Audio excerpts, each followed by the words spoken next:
Everyone, Devin here. I'm one of the co-founders of GammaSwap, and today in this video we're going to be walking you through how to hedge impermanent loss in a concentrated liquidity AMM using GammaSwap. So GammaSwap protocol allows you to borrow liquidity from AMMs. So normally as an LP you experience impermanent loss. It allows you to get the opposite exposure so that loss can become your gain, your long volatility of the tokens of the pool. And then let's take an ETH USDC pool as an example here. In a straddle, you would be short the full range AMM LP position. So you have 50% ETH, 50% USDC. In a long and short, the collaterals are balanced to be more one-sided. So in a long, it would be 60% ETH, 40% USDC, and a short, the opposite, 50% USDC, and then 40% ETH. And that replicates the one-sided rebalancing of Uniswap V3. To hold your position, you pay a borrow APR. It consists of the swap fees that the LP position that you're shorting earns, plus additional utilization fees, based on the utilization of the pool. Another interesting thing is that because your debt is denominated in K and the X times Y equals K formula, you can't get liquidated from price movements. Instead, there's a time to liquidation based on the borrow rate in your LTV. Here you can see an example of actually what it looks like to hedge the IL in the concentrated liquidity position. So this is a ETH USDC LP position deposited initially in a 50-50 ratio. And you can see how the ETH balance starts here. As the price decreases, it increases a bit and then flat lines. And then as the price increases, you basically go more and more into USDC. In the long, it's the opposite exposure. And if you combine those two positions, you actually get a constant ETH balance while holding the position. And neutralizes you in terms of ETH. If you want it to be neutral in terms of USDC, then you would open the same LP position, but instead you would hedge it with a short with the same notional. And we'll walk through how to calculate these values later in the spreadsheet. But yeah, I kind of walked through this here. This is a more detailed graph of the one I had included in the previous slide, but we'll start with 1 ETH. We go all the way almost up to 1.05 ETH if we initially deposit 1 ETH in the UniV3 ETH USDC pool at plus or minus 15% range actually. And then as the price increases, we get more and more into USDC. And here's the long ETH position. So this is P&L in ETH terms. As the price increases, your P&L in ETH increases, and then it decreases. The price decreases. And then it doesn't show it here, but actually, if ETH was to go really low, you would actually start increasing again because it's essentially a straddle that's rebalanced to look more like a call. But in the tighter ranges, it's going to look more like this. So like a typical, more like a typical call position. And here you can see the positions combined and annualized API comparing the positions. So the blue line is a regular V3 LP position, the ones we had showed before. And then the red line is the LP position with Hedge using GammaSwap.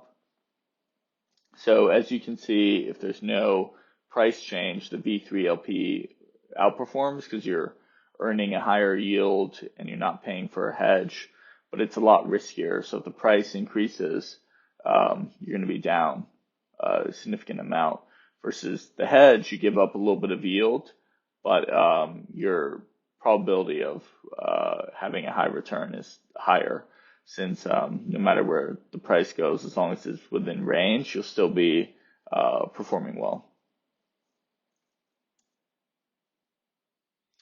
All right, and now I want to walk through how to actually use the Hedge IL sheet. So I'll do it in this deck, and then we'll actually go through the spreadsheet together after this. But essentially what you would do is you would enter the current price of ETH here, the GS borrow APR for the pool that you're going to hedge. So if it's an ETH USDC pool, you could use that on any chain, Base, Arbitrum. It shouldn't matter if the chains are different than your LP. But for simplicity, if you want to do it on the same chain, you can do that as well. And then the UniV3 supply API. So this is the yield based on your selected range for that position. There are tools like Poolfish that can predict this. Also, DeFi Llama has some good tools. Their default range is the plus or minus 30% range for a position, which I think is fairly safe. And so we'll be using that as a reference for the APYs today. You're going to enter the exit price of the hedge position to forecast your yield. So essentially right here, you would enter, different prices. So you do current price, a little bit above, a little bit below.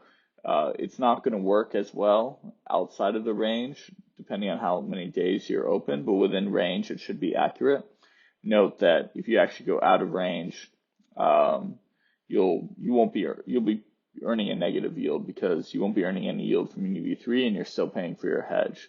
So at that point, it's recommended to actually rebalance your position and then start over again from step one in terms of the hedge. The yield will also depend on the days open. So I would say, work on predicting something that's going to be a little bit longer because that's going to be safer to start out with. And then as you get more acquainted with the strategy, you can lower the days. So maybe start with something like 30, 60 days plus, and then add your LP deposit amount in ETH. So what is the combined value of the ETH and USDC deposit? Here, it would actually give you, the spreadsheet will give you the amounts you need to put in UniV3 here. This is just how much you want to deposit in ETH terms. So if you want to do 2,500 USD, USDC, it'd be 1 ETH, 2 ETH for 5K, 4 ETH for 10K, etc. And then these are the actual deposits in ETH and USDC that you would put in UniV3. Add your lower bound and upper bound. And it'll calculate all these values for you. So you'll know how much to deposit in USDC in the GammaSwap interface when you open your long, the long ETH hedge. And then it'll also tell you how much to deposit in UniV3 LP based on your range and your the ETH you want to deposit. That would be here, how much you actually have to deposit in UniV3. It tells you your P&L in ETH, USDC, your percentage P&L, your net P&L, and then these are the values you would input again. So giving you a lot of information to actually calculate this hedge, the notionals, and your net APY. And then to actually hedge IL, you're going to need to do a few things. First, go into the GammaSwap interface. If you want to be delta neutral in ETH terms, you would open a long, a short would be delta neutral in USDC terms with the same notional. But let's say it's ETH terms, you would enter the deposit USDC value that we got from the spreadsheet right here under GS long ETH hedge in gray. We would enter it here. We would also use the LTV that they recommend here and make sure that our notional value matches the notional value here. And then you could drop down to see the LTV. A longer time holding the position would be lower LTV, so a longer time to liquidation. That's why we recommend it when getting started this strategy because it's safer. Less surprises, less chance of being surprised. And once you've opened that long, you would simultaneously open a concentrated liquidity position with the values that we have here. So with this ETH deposit and this USDC deposit that the spreadsheet opens in this range that you've selected, the LP lower price and the LP upper price.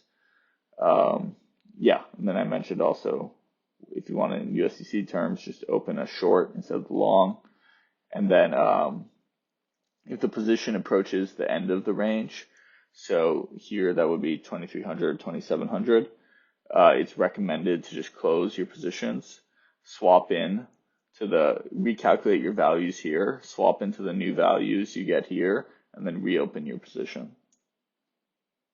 All right, so what are the risks of opening this strategy? Well, there are a few.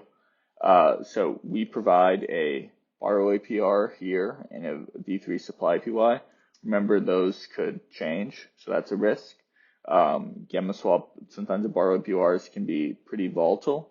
So, choose a high LTV position. Also look at the historical borrow APR to predict, if your hedge could be unprofitable and how long that will take. There's time-based liquidation risk in your hedge. So that can vary on the borrow APR. So just be careful. in terms of monitoring that and set something that gives you a good amount of time. If you have to frequently rebalance, if you have a really tight range, that could eat into your cost. Really more so if you're executing in large size and doing something really tight. So we recommend starting with a wide range first. Maybe your experience plus or minus, 10%. Then if you're starting out, plus or minus 30%, plus or minus 50% is probably the safest. And then you can check like I mentioned, the two things you probably want to check are the historical borrow APR, because that's what you're actually putting in the spreadsheet, and then also the utilization might be useful as well. So that's the end of the deck. Let's actually go in and start using this spreadsheet. So here I've taken some values. We'll actually walk through what we need to do. So the price, I want to deposit 1 ETH, which is about 2,500, 2548. That's the current price of ETH. I put that in, put my LP deposit amount in ETH. I put in the GS borrow APR that I get in from the right pool. So in this pool, it's about 2.08%. This is the pool I'm going to be using on base to hedge this in a long. We'll select long. And then I also added the UniV3 supply APY. So the way I grab the UniV3 supply APY is through DeFi Llama.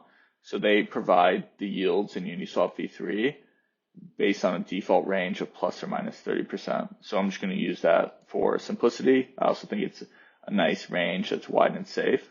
And so right now, historically, this pays around 60%, average over 30 days. It's a Sunday while taking this, so just generally rates are a little bit lower because less people are active on the weekend. So right now it's about 40%. You might want to use the 30-day APY to be more accurate. So we can start here with 40%. That gives us a net APY of around 27%. But if we use the 30-day average, it's looking a lot better, 45%. We could even assume the borrow APR is going to be a little bit higher because of, once again, the lower activity.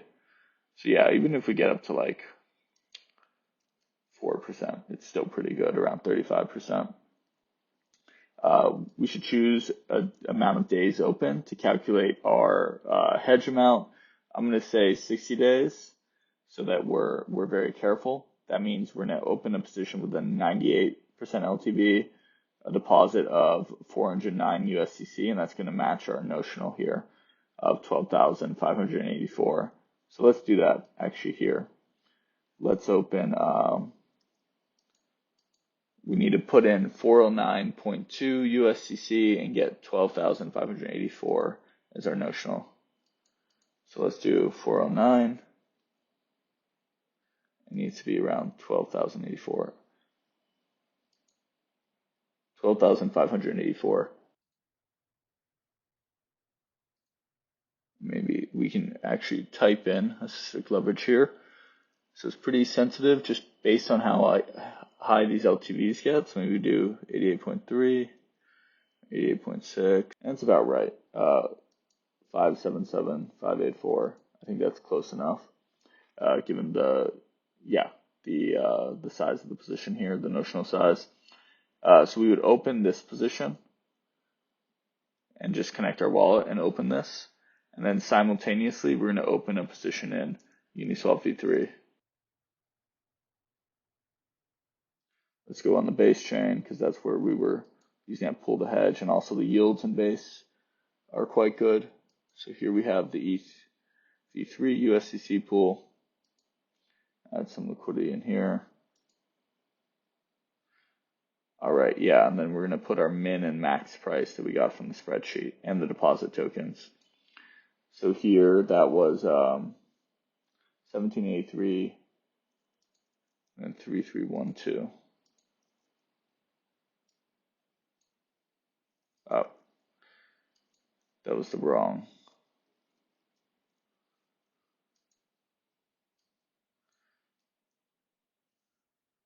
place. That was the deposit values instead of the price. All right, it's close enough. 3314 to this, and now we have our ETH and USDC deposit.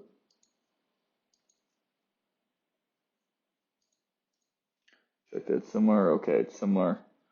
So for purposes of the video, I'm kind of just looking to get close, but you could go back and then re-put these values in the spreadsheet, get the exact amounts, and then make sure this is exactly matching the long in GammaSwap.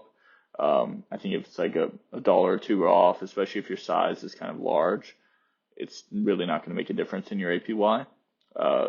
But yeah, if you want to be very exact, that's probably the safer move. And yeah, once your wallet's connected, you would just connect your wallet and open your position, and you would be fully hedged in ETH terms. And then if you want to be fully hedged in USDC terms, you would open the same position and just open a notional with this as a short. So we would go back in here. We would actually just click short, and that's it. Now we would be hedged in USDC terms. So that we would actually be completely, delta neutral in dollar terms instead of delta neutral in ETH terms, which this yield is pretty incredible if it's basically like a stablecoin yield, 37%. Or if you're bullish ETH, then this is a great yield on ETH as well. So that's how to use the spreadsheet to hedge your IL in a concentrated liquidity position. If you have any questions, feel free to ask them in our Discord, and someone from the team will get back to you shortly. And I'll also include this spreadsheet as well in the description of the video, and the links to the DeFi Llama yield section as well would probably be helpful. And then I'll also include a link to Poolfish. Sometimes the subgraphs for the L2s, they can't get data on those, but it works pretty well for Ethereum mainnet. Although I think some of the yields are higher in L2s right now. That's why I recommend DeFi Llama. But thank you so much for watching this video, and hope you have a great day.